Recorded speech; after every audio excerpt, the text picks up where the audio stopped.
শুভ সকাল বন্ধুরা, welcome back to my channel Abushan official. তো বন্ধুরা, আজকে 8 আগস্ট হামস্টার কম্বারের ডেইলি চিপার কোডটি আনলক করে কিভাবে 1 মিলিয়ন কয়েন আর্ন করা যায় সেটি দেখাবো। তো বন্ধুরা, ভিডিওটি শুরু করার আগে তোমরা যারা যারা আমার ইউটিউব চ্যানেলে নতুন আছো অবশ্যই আমার চ্যানেলটি সাবস্ক্রাইব করে পাশে থাকবা। তো কথা না বলে ভিডিওটি শুরু করা যাক। তো ভিউয়ার্স, আজকের হামস্টার কম্বারের ডেইলি চিপার কোডটি হচ্ছে অ্যালগো। আমাদের অ্যালগো টাইপ করে 1 মিলিয়ন কয়েন নিতে হবে।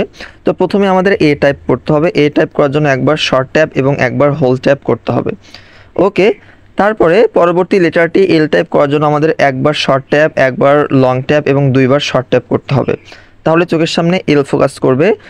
জি টাইপ করার জন্য আমাদের দুইবার হচ্ছে লং ট্যাপ এবং হচ্ছে একবার শর্ট ট্যাপ করতে হবে। তাহলে আমাদের চোখের সামনে জি ফোকাস করবে। অ্যাট লাস্ট যে লেটারটি সেটা হচ্ছে ও। ও টাইপ করার জন্য আমাদের 3বার লং ট্যাপ করতে হবে। তাহলে আমি 3বার লং ট্যাপ করে নিচ্ছি।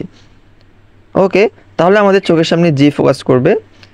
তো এখানে বলা হয়েছে daily cipher, the code is cracked, you are the real detective. তারপর আমাদের নিচে যে বাটন দেখতে পাচ্ছি টেক দ্য প্রাইস, এখানে ক্লিক করব। হ্যাঁ, ওকে ফাইন। তো আমরা কিন্তু খুব ইজিলিভাবে আজকে হামস্টার কম্বারের 8 আগস্ট 1 মিলিয়ন কয়েন আর্ন করতে পেরেছি। এখানে কিন্তু গ্রিন টিক মার্ক দেখা যাচ্ছে। সো আমরা কিন্তু 1 মিলিয়ন কয়েন কিন্তু এখান থেকে আর্ন করতে পেরেছি এবং আমাদের এখানে কয়েনটাও কিন্তু আমরা ইনক্রিজ দেখতে পাচ্ছি। তো সম্মানিত ভিউয়ার্স, এরকম হামস্টার কম্বারের সকল ধরনের গুরুত্বপূর্ণ ভিডিও, কি কালেক্ট, ডেইলি কম্বো, ডেইলি চিপার, তারপর হচ্ছে যাবতীয় গেমিং আপডেটগুলো পেতে আমার চ্যানেলটি সাবস্ক্রাইব করে পাশে থাকো। তাহলে তোমরা আশা রাখা যায় এখান থেকে উপকৃত হতে পারো।